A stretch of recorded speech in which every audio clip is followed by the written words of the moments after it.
कपड़े धोने वाली बहू। शादी के पहले से ही विभा को कपड़े धोने का बड़ा शौक था।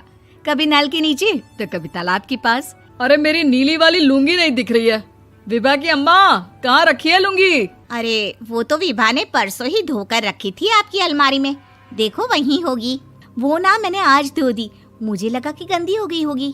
अरे कैसे गंदी हो गई थी, उसे तो मैंने पहना भी नहीं। हे भगवान, इस लड़की के कपड़े धोने की आदत से परेशान हो गया हूँ मैं। जितना तो घर में राशन नहीं आता उससे कहीं ज्यादा डिटर्जेंट पाउडर का खर्चा है। इसकी शादी करवा दो, शादी जाए अपने घर में ही करे काम, फिर चाहे घर के कपड़े धोने हो या पूरे गांव के। हाँ ठीक बोल रही हूँ, देखता हूँ मैं कोई लड़का। वो दिन भी आ जाता है जब विभा को देखने लड़के वाले आ जाते हैं। लड़की मुझे अच्छी लगी। होने वाली सास कहती है, बेटी अगर कुछ पूछना है तो पूछ लो। वैसे तो हमारी लड़की बहुत ही शर्मीली है, जो बोल दो वो मान लेती है, इसे क्या पूछना होगा। अरे कैसी बात कर रही हो माँ, मुझे इन लोगों के घर रहना है, सवाल तो कई है। हाँ हाँ बेटा पूछ लो ना, क्या पूछना है। आप लोगों के घर कपड़े कौन धोता है? सास का मुंह बन जाता है। देखो अगर तुम ये कहना चाहती हो कि तुम्हें कपड़े धोने नहीं आते तो सुन लो, कपड़े मैं ही धोती हूँ, लेकिन तुम्हारे आ जाने के बाद मैं रुमाल तक नहीं धोऊंगी। अरे चुप रहना भाग्यवान, बहू बेचारी घर आई नहीं, उसे डराना शुरू कर दिया। वो क्या है ना बिटिया, अभी तक तो ये कल्लू की माँ ही धोती थी, लेकिन अब तुम्हारे पापा तो दहेज में वॉशिंग मशीन देंगे ही। तभी विभा की माँ बोल पड़ती है, सवाल भी पूछा तो क्या। वैसे भाई साहब, मशीन की तो फिर भी कपड़े धोने की कैपेसिटी होती है। मतलब जो बिटिया दे रहे हैं ना विभा, इसे कपड़े धोने का बहुत शौक है। ये आप लोगों के क्या, आस पड़ोस गांव मोहल्ले सबके कपड़े धो दे और उफ तक ना करे। बाहर देखा नहीं आपने कितने कपड़े सूख रहे हैं, सब हमारी बिटिया ने ही तो धोए हैं। बस भी करो ना माँ, शर्म आ रही इतनी तारीफ सुनकर। और तो और एक दाग निकाल कर दिखाओ तो मान जाओ। हाँ अच्छा माफ करना बेटा, मैंने गलत समझा, हमें तो रिश्ता बहुत पसंद है।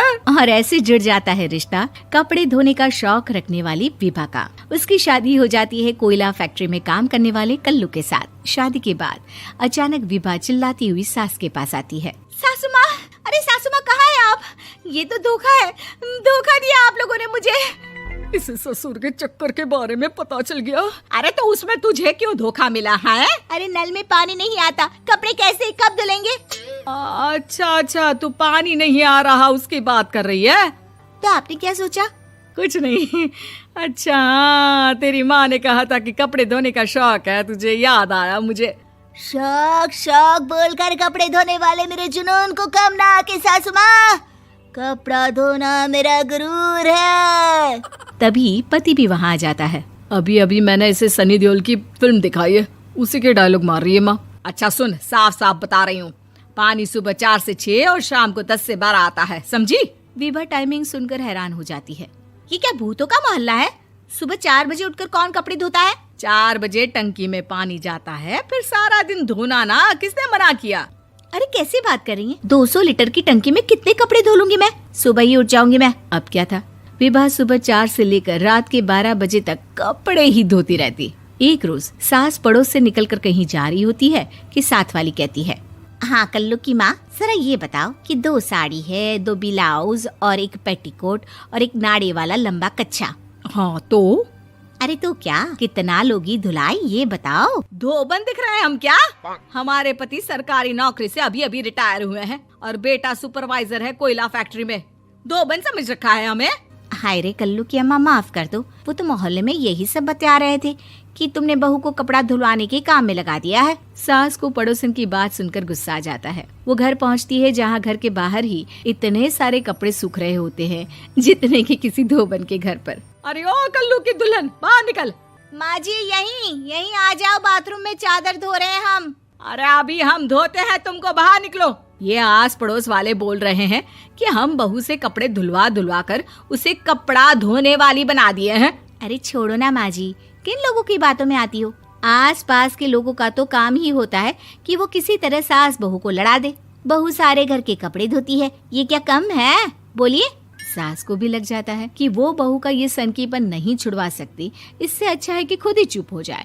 एक रोज सास और बहू मंदिर जाते हैं, जहाँ सास की साड़ी वहाँ खड़ी भीख मांगने वाली से मिलती है। माँ जी क्या बात है, आपकी साड़ी उस भिखारन से कितनी मिल रही है ना? हाँ हाँ देखो तो, दोनों की साड़ी मिल रही है। क्या बात है कल्लू की अम्मा, तुम खुद को तो अफसर की बीवी बताती हो और ऐसी सिंपल सी प्लेन साड़ी पहनकर घूमती हो। सिंपल और प्लेन नहीं है ये साड़ी। तो क्या सोने के धागे से फूल बने हैं? कुछ भी सासू माँ, कुछ भी। हाँ बने थे इस साड़ी में सोने के धागे से फूल। मेरे पति लेकर आए थे मद्रास से स्पेशली मेरे लिए 10,000 की। ताहे भाई साहब इस भिखारन के लिए भी सेम टू सेम साड़ी लेकर आए होंगे 10,000 की। सास उस वक्त तो कुछ नहीं कहती, लेकिन बहू के साथ घर आती है और अलमारी से एल्बम निकाल कर लाती है। ये साड़ी देख रही है, ये वही साड़ी है जिसे मैंने अभी पहना था। इस साड़ी में ये जो चमकदार फूल दिख रहे हैं ना, ये सोने के धागों से काटे गए हैं। लेकिन तू लोकल वॉशिंग मशीन ब्रश से घिस घिस कर सारे फूलों को निकाल कर साड़ी प्लेन कर दी।